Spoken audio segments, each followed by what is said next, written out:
Ini anak ingin berbagi pengalaman, Ustadz, boleh Ustadz? Anak pernah mondok di Wahabi, tapi anak Ahlus Sunnah wal Jamaah.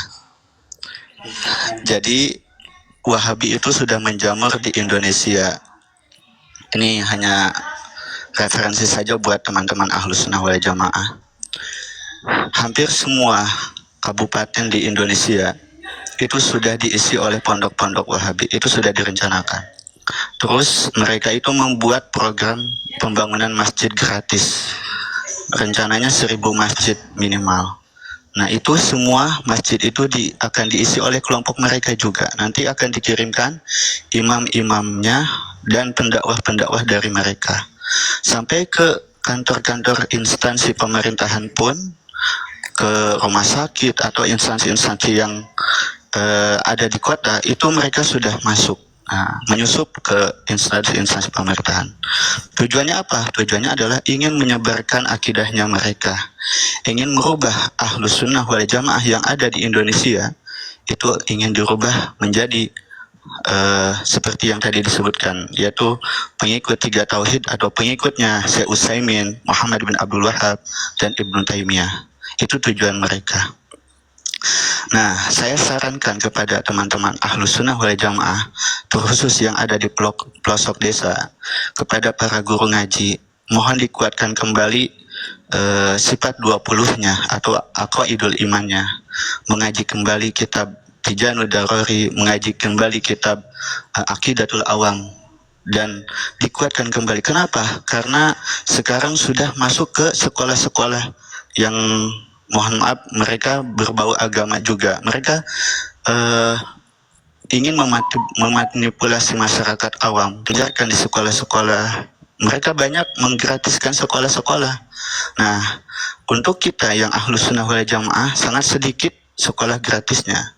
Tetapi mereka itu sudah banyak di pelosok-pelosok desa, sampai di kota-kota itu sekolah-sekolah gratis. Tujuannya apa? Mereka awalnya mengiming-imingi dengan beasiswa gratis, sampai kuliah juga ada, kuliah gratis di Indonesia. Hampir semua kota itu di seluruh Indonesia itu mereka sudah merencanakan ingin menyebarkan akidah mereka. Mereka dibiayai oleh Arab Saudi khususnya. Setiap 2 semester atau ya 6 bulan sekali itu dari syekhnya mereka, syekh utusan mereka yang dari Arab Saudi itu ke Indonesia, itu memberikan sumbangan miliaran rupiah, ingin merekrut agar anak-anak didik mereka itu ikut berakidah seperti mereka.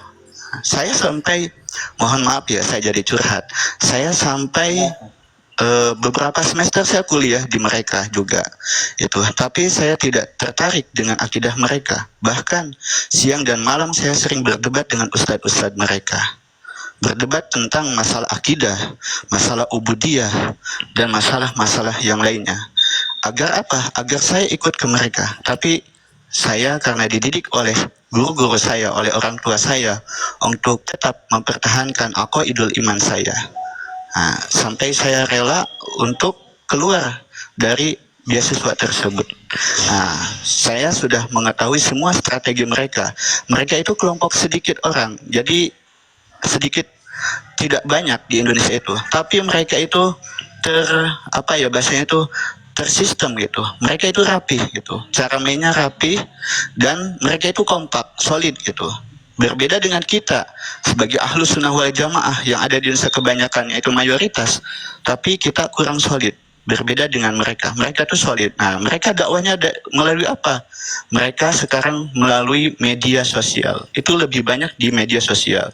Di internet hampir semua artikel itu kebanyakan referensi-referensi mereka gitu, artikel, kemudian percetakan buku, bahkan kitab pun sudah dikuasai oleh mereka, kelompok Wahabi. Maka hati-hati kepada saudara-saudara Ahlus Sunnah wal Jamaah yang ada di Indonesia khususnya, mari idul imannya, terkhusus Ahlus Sunnah wal Jamaah yang ada di Indonesia dan umumnya kepada Ahlus Sunnah wal Jamaah yang ada di dunia.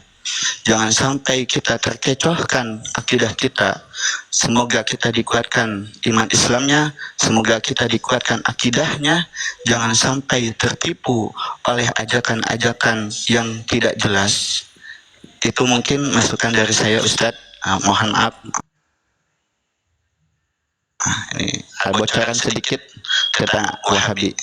Wahabi itu hanya, menurut saya ya, Wahabi itu memahami satu hadis saja mereka sudah menjadi ustadz. Seperti yang tadi dikatakan, kullu bid'atin dolalah wa kullu dolalah finnar. Itu mereka hanya sepotong saja memahami hadisnya. Itu. Makanya Wahabi itu bahwasanya hanya bid'ah saja. Semua amalia yang dilakukan oleh Ahlus Sunnah wal Jamaah, mereka mengakunya itu semuanya bid'ah. Kenapa? Karena tidak sesuai dengan mereka. Itu mungkin sekian dari saya. Mohon maaf Ustadz, izin turun terlebih dahulu. Wassalamualaikum warahmatullahi wabarakatuh. Bentar, Bang Isa.